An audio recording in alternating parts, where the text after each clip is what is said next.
स्वयं सिद्धा Yes, let's start. शुरू करो। So, I welcome all of you here today. I welcome especially welcome to Mr. Prashant Can't Gandhi. hear you, Swayamsiddhi. I give a warm welcome to Mr. Prashant Gandhi. Mr. Prashant Gandhi is the great grandson of Mahatma Gandhi. He is the board member of Mahatma Gandhi Trust, and he also led the 75th anniversary of the Gandhi March that was held twice. And I welcome Professor Narayan sir, and I welcome Professor Anindya Prasad. Professor Anindya Prasad is a well-known English professor. He is a well-represented that has worked in Ethiopia. And I request Professor Narayan sir to start with today's program. स्वयं सिद्धा आज आवाज का क्या हो गया? कुछ technical fault है? देखो। सुनाई तो दे रहा है, हाँ, क्या हुआ? सुनाई नहीं दे रहा है? सुनाई नहीं पड़ रहा है। तेरे आपको आवाज में सुनाई कोई पड़ गड़बड़ी है। आवाज में आवाज कोई में कुछ गड़बड़ी है? गड़बड़ी है। हमारे एंड पे नहीं है। एनीवे, नहीं, मेरे एंड पे नहीं है। अच्छा मेरे ठीक है। एंड पे कोई आवाज की गड़बड़ी नहीं है।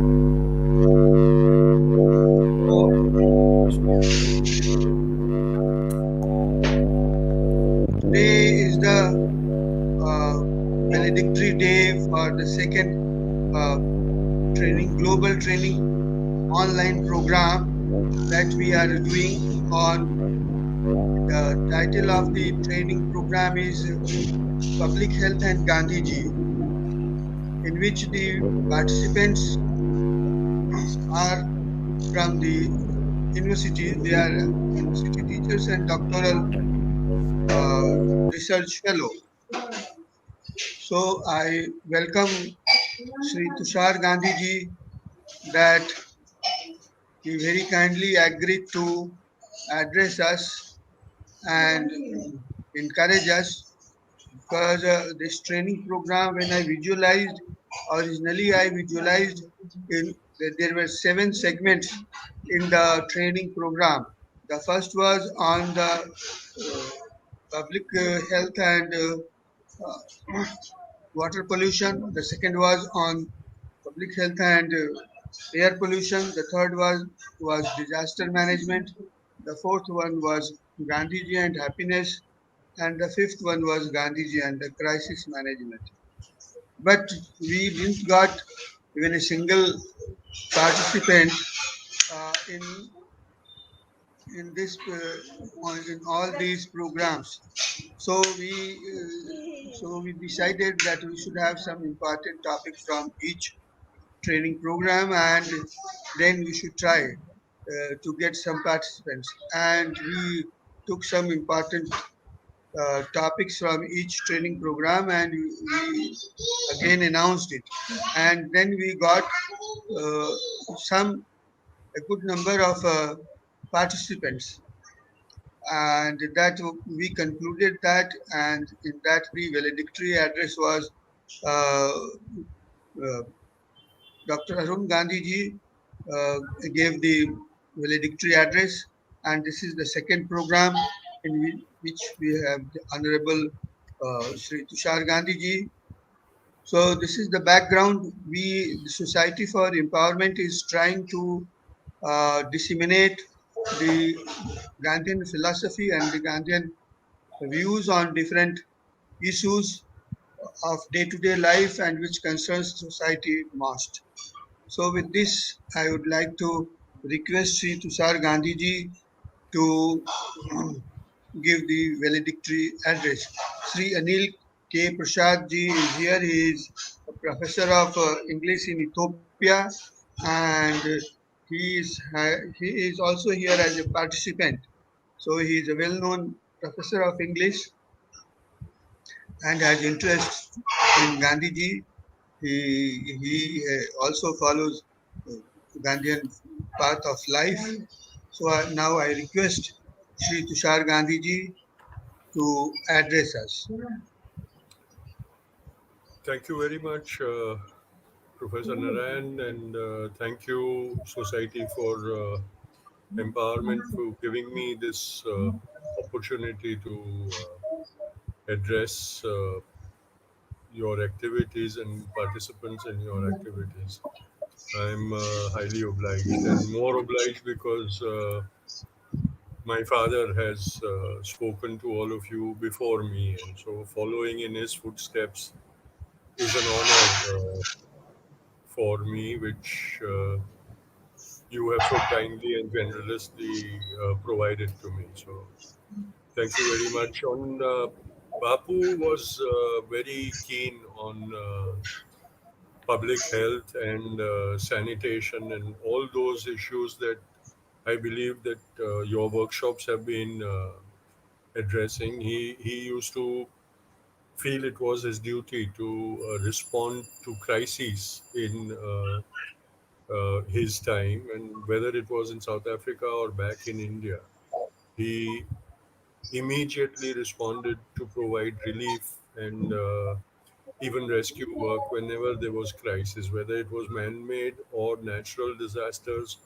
or health epidemics. He was always there to provide relief to the most affected people. And, in South Africa, the instances when during the Boer War and the uprising of the Zulu tribes, the medical relief he provided at the battlefront are well documented and well known, and how he converted a band of lay Indian workers and volunteers into first providers, first relief providers in those situations in the midst of a raging battle are very well documented. But also the fact that when the plague epidemic broke out in the Indian settlement of Johannesburg, um, the city officials refused to attend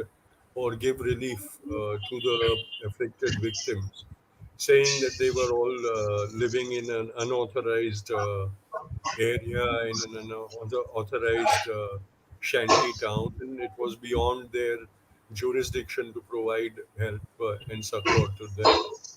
And Bapu mobilized from within the Indian community. He mobilized volunteers and decided that he would provide help to the victims. And he immediately went into the locality. And when Kasturba heard of Bapu's decision, she also said that if you're going to work amidst the victims of the plague, I am also going to work on that. And she formed a band of women and she plunged into the service.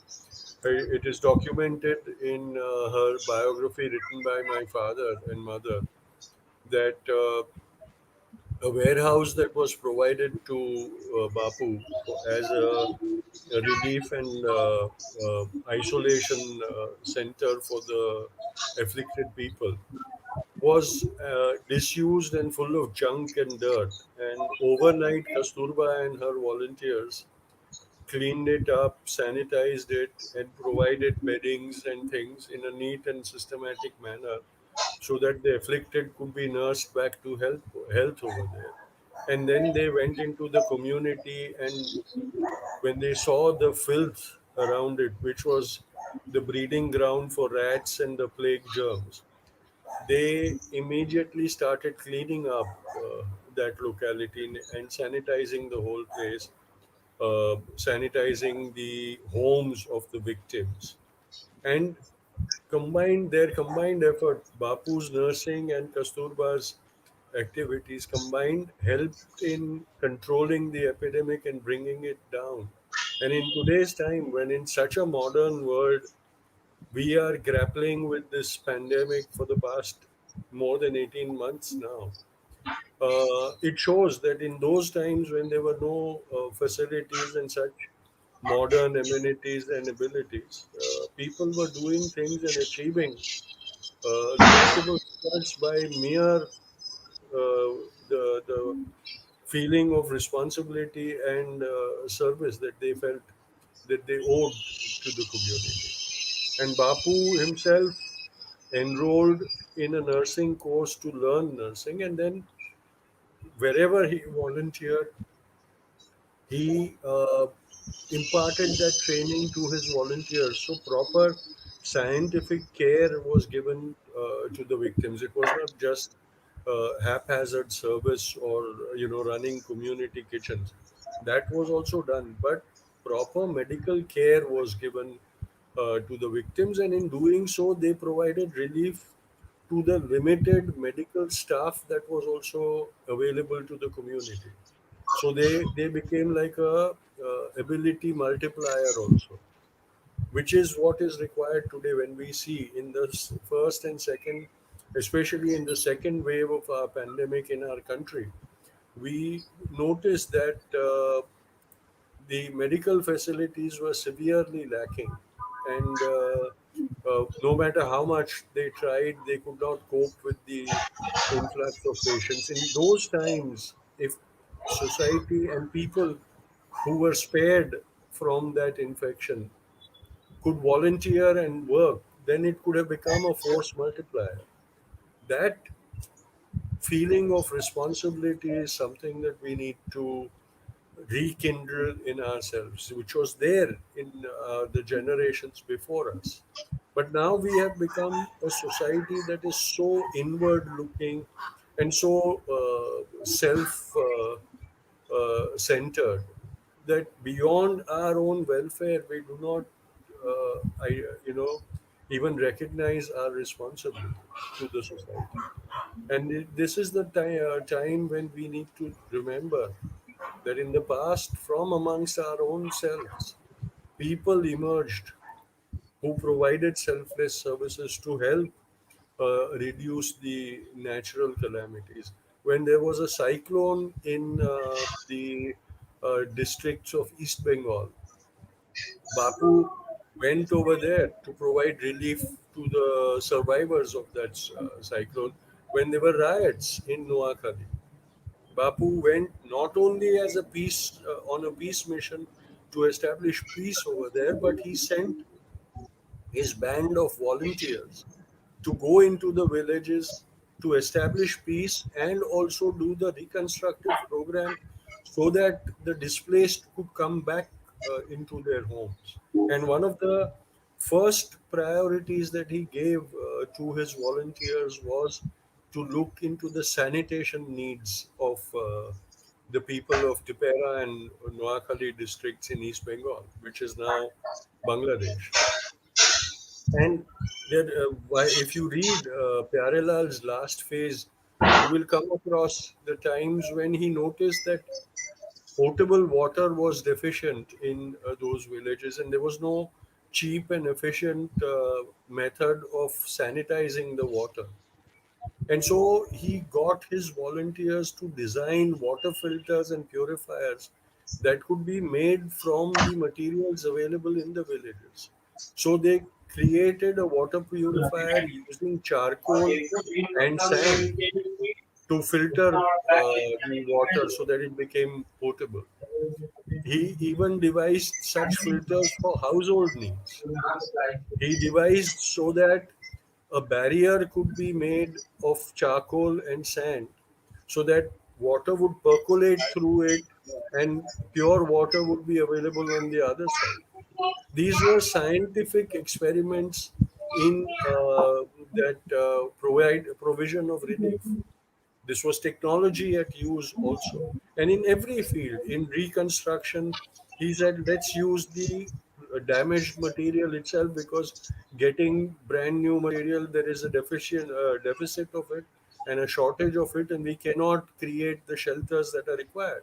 So let's repair the damaged structures so that those can be immediately put to use. And in doing that, he had engineers working with him, people with architectural knowledge, people with building knowledge. This is all a part of disaster management and providing relief. It's not just that we go in with clothes and food grains and things. That is also essential. But creating, rebuilding the infrastructure is equally important to erase disaster. These days, what happens, and I'm not criticizing it, but what happens is that mass relief becomes sanitized. If you look at the earthquake in Kutch, when a whole entire region was destroyed, people went in over there and they went into the reconstruction work and things, but they all almost ended up building relief camps. The reconstructed villages were standardized and uniform, so their very existence would remind the people of the tragedy that had befell them, because it would change the entire way of life. But the way Bapu did it was, he said, no, let's rebuild their own homes, but rebuild them in a manner that they are better and more sturdy and secure than they were before the disaster, so that the scars of that tragedy will also be helped to be healed. That is something that is more challenging than, going and setting up 200 homes which are identical rows of tin sheds without any character, without any personality of their own. And every day that the community lives in that, they are reminded of their life before the disaster, and they are not able to cope with that tragedy. So there is a therapy angle also that Bapu thought of while he was providing that relief. And in healthcare, Bapu believed that prevention was the best treatment. Cure was as a crisis management, so to say, where you needed medicine. But if we were to live a lifestyle which was so good that our health would always be looked after through our lifestyle itself, that would be the best healthcare. And that is where he led by example life for himself and in his ashrams, where all the aspect of good health were taken care of and catered. And so this is how the holistic manner in which Bapu practiced his philosophy and his ideology and his way of life, which was all encompassing, which catered to the need that we would not reach a point where a crisis would happen, a disaster would happen. It was the most sustainable life also. If you look at the life in Sabarmati Ashram and Sevagram Ashram, and in the beginning in Phoenix Ashram, you will see that he was perfecting the model that was most sustainable, not just in that time, but which is implementable even today in our time. The architecture was such that it could control the effects of the weather. The buildings were built in such a manner that they were most efficiently insulated and ventilated both at the same time. It dealt with the weather necessities. If you look at Sabarmati, it dealt with the atmospheric conditions of that region. If you look at his homes in Sevagram, it was designed in a manner that it would deal with the atmospheric conditions of central India. And so when you go to Sevagram, even today, when you spend an afternoon in Bapu Kuti, you notice that there is a temperature difference of almost 4 degrees from the outside temperature to the inner temperature of his house. That was natural air conditioning. There are no fans in Bapu Kutir in Sevagram. But the architecture was such, the foliage around that house, the tree covers that were provided, the trees that he planted in Sevagram, all ensured that the inhabitant of Sevagram was protected from the harsh atmospheric conditions that prevailed over there, extreme heat in summer and extreme cold in winter. He did not have to shift to a summer house and then to a winter house. His home was efficient enough to cater to the needs of both the climates. And this is sustainability at its best. This is what we must learn today. in architecture, whether it's in home building, whether it is in shelter, whether it is in diet, whether it whatever in lifestyle. And these are the things that we can learn from Bapu.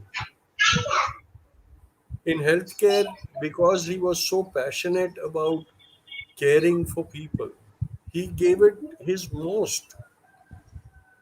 There is an example of when he was very busy and tied up with the conference in Shimla, where the Viceroy had invited the entire leadership of India at that time, Congress, Muslim League, and all the other parties, the princes and everything. And a conference was happening to decide whether it was, there was a possibility of transfer of power to India, whether it would be a full transfer of power or a limited transfer of power. The nature to see the way forward, that is what it was called. And the Viceroy declared a recess of 1 week during that conference. So everybody was planning how they would spend their time of that 1 week. And when Bapu was asked what he intended to do during that 1 week, he said, I would like to go to Sevagram. And everybody was surprised and a bit shocked. They said, it takes 2 days to reach Sevagram. It'll take 2 days for you to come back to Shimla. So you will effectively get only 2 days in Sevagram. What is so important that you will travel 4 days to spend just 2 days in Sevagram? And Bapu said, "No, I have a very important and critical task, and I must go. I insist on going to Sevagram." And he wouldn't listen to anyone. Finally, everybody said, "But what is it? Why do you have to go?" And he went. He went to Sevagram. He stayed barely for 1.5 days over there, because in those days trains were not punctual. So a 2 day journey could very easily stretch to 2.5. And so he barely got a day and a half to stay in Sevagram. And then he had to take a train back to get back to Shimla in time, so that when the conference reconvened, he was present in Shimla. So when he went back, everybody asked him, he said, "Was it worth your while? How did you could have rested, you could have been fresh for when the conference started. What was it so important that you had to go there?" He said, "No, I had to nurse Parchure Shastri." Parchure Shastri was a leprosy patient who had taken refuge in Sevagram. And when he came to Sevagram, because he had been ostracized by society as a leprosy patient, and his family had also thrown him out of the house. He was on the road. So he finally came to Sevagram thinking that maybe Gandhi Baba will give me shelter. And Bapu took him in, despite the protests from the ashram residents. He said, "No, we take care of everyone, and I will personally nurse Parchure Shastri." So he was treating Parchure Shastri in Sevagram while this whole conference thing came up. So he said, "I had to go back to treat and nurse Parchure Shastri." So everybody said, "But there are other volunteers to do that. Why did you have to go there? What difference did it make? What big difference did you make by traveling so much and spending 1.5 days over there? How does it matter?" Bapu said, "No, it may not matter to you, it may not matter to me. But that 1.5 days care that I gave Parchure Shastri brought some relief to him. It mattered to Parchure Shastri." So when you serve somebody, you should not be doing it because it matters to you or makes a difference to you. Your sole criteria in doing that should be, it will make a difference to the object you treat, the person you treat, for whom you give care. Whether they get cured or not doesn't matter, but they will get that feeling that somebody cares for me, and that feeling itself would give that person would act as a treatment for that person, and that person would feel better because they would start feeling that they have not been abandoned. There is somebody who cares for them, somebody who feels that taking care of them is important. And Bapu realized that, and Bapu did that. He used to work that way for people. He never bothered what difference it made to him. The difference was intended to be made to the person whom he was going to treat. That these kind of public services for a photo opportunity. So you're not audible. Somebody, can you hear me now? No, sir.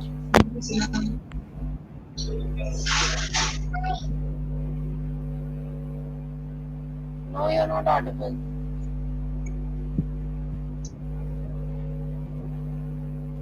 No, you're not audible, mister.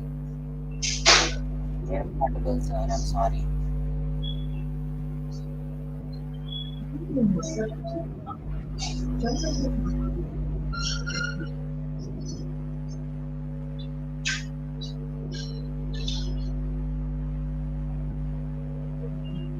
Can you hear me now?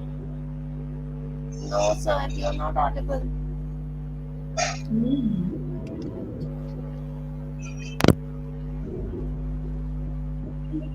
So you have mute yourself.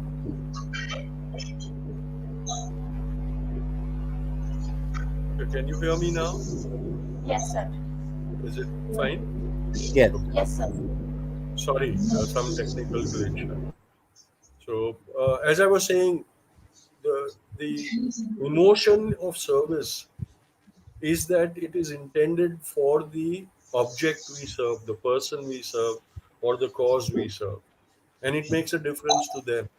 And that should be the important factor in deciding who serves and how important that is. Which is today, unfortunately, we find it lacking because we are doing it with an ulterior motive. We want accolades, we want a photo opportunity, we want the world to see that we are doing service.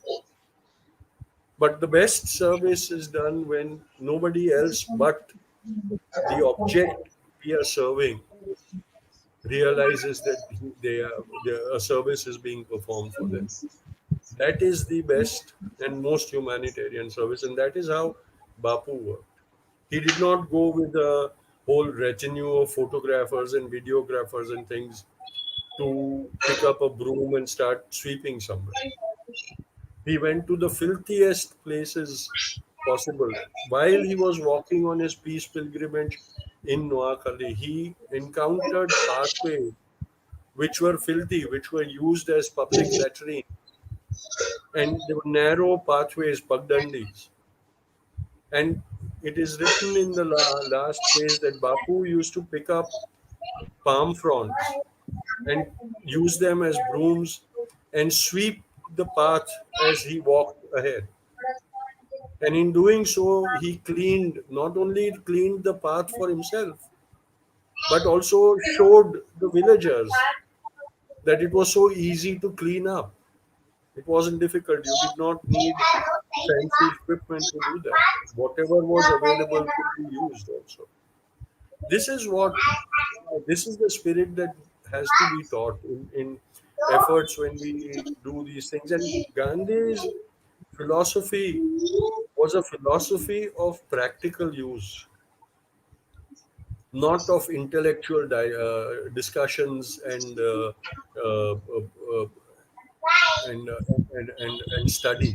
Of course, there is a need to do that, but his philosophy and his methods were the ones that were the most easy to practice, and that is where the most intellectual of those times also understood and practiced that, and the absolutely uneducated and unlettered people also could emulate it with as much ease.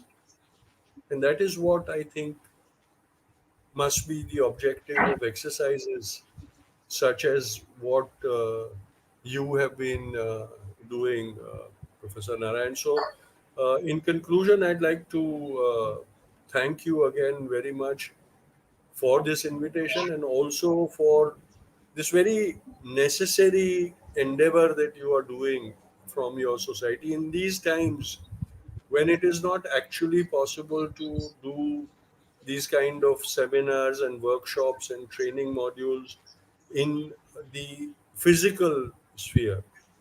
By utilizing technology and doing that, I'm sure if Bapu was here, he would have used this technology to get his message across to humanity in this time of crisis. And it is very essential that these exercises continue to keep happening, because while we are isolated and insulated, at least the virtual gathering gives us the sense of community again. And that is also very important as well.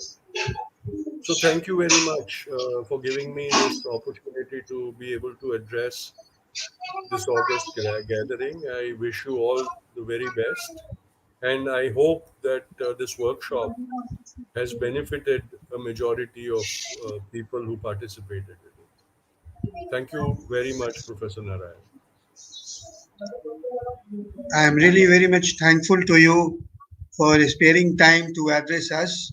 And it's very encouraging, and we need your good words and blessings in future also to continue with the Gandhian ideology to disseminate that ideology to the common man, to the society, so that there may be peace in the society. Gandhiji's message may reach to each individual and to help them in living perfectly in the society. So once again, the Society for Empowerment is very much thankful to you, and with your good words and blessings, we are pursuing and we will continue to pursue the Gandhian ideology and Gandhian philosophy to try to educate the people with it, to make them aware of it, and I'm sure that in future also the society will be getting your support.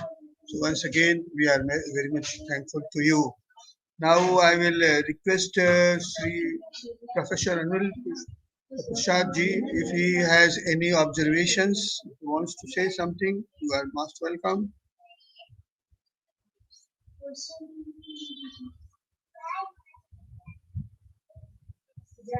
Sir, you are not audible. Anil, sir, you are not audible. Yeah, now it's okay. Yes. Thank you, Professor S. Narayan Saab and Honorable Tushar Gandhi ji. I really felt very happy when I heard Sri Tushar Gandhi ji about Gandhi's Gandhiji's public health and many things I got to know the details on micro level that uh, about his enrollment as a nursing course in a nursing course, and he learned nursing.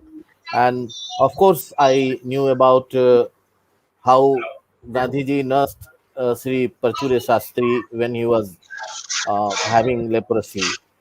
And one thing I agree with, that Gandhiji's philosophy is a philosophy of practical use, and at the same time it is also a philosophy that should be discussed, and that should be the part of the intellectual makeup of the present day India, and also in future.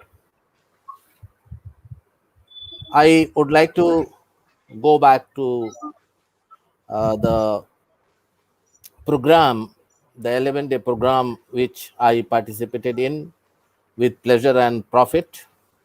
And I was with the best of minds of India for more than a week, and got to know about many things which are so vital for the world today to survive, like water and air pollution, environment seen from the perspective of Gandhiji, pollution and its impact on health, pollution and mandatory regulations, health crisis management and Gandhiji, climate change and Gandhiji, environmental impact and assessment, water audit, wastewater recycling, disaster management, and finally, yesterday we came to a very important topic, Gandhiji and happiness.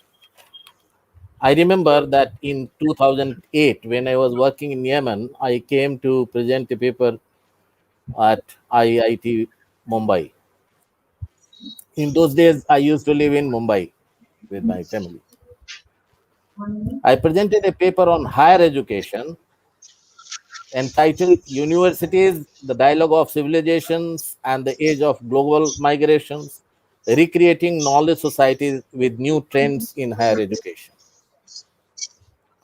in which I talked about the clash of civilizations, a critique of Samuel Huntington's theory, and I tried to show that how Gandhian ideas are important to have a peaceful coexistence when we are outside our country.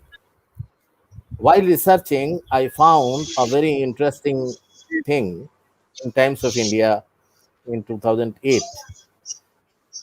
The conference took immediately after the attack on Taj, and there was a paper coverage that in Times of India by some Mr. Tatke that terrorized the turn to Gandhiji. Terrorized the turn to Gandhiji. The Gandhian books, particularly Gandhiji's autobiography, was sold in great number during that period when the people were suffering in Bombay, particularly by the young people. I refer to this in my paper, and the title was very interesting, that terrorized the turn to Gandhiji.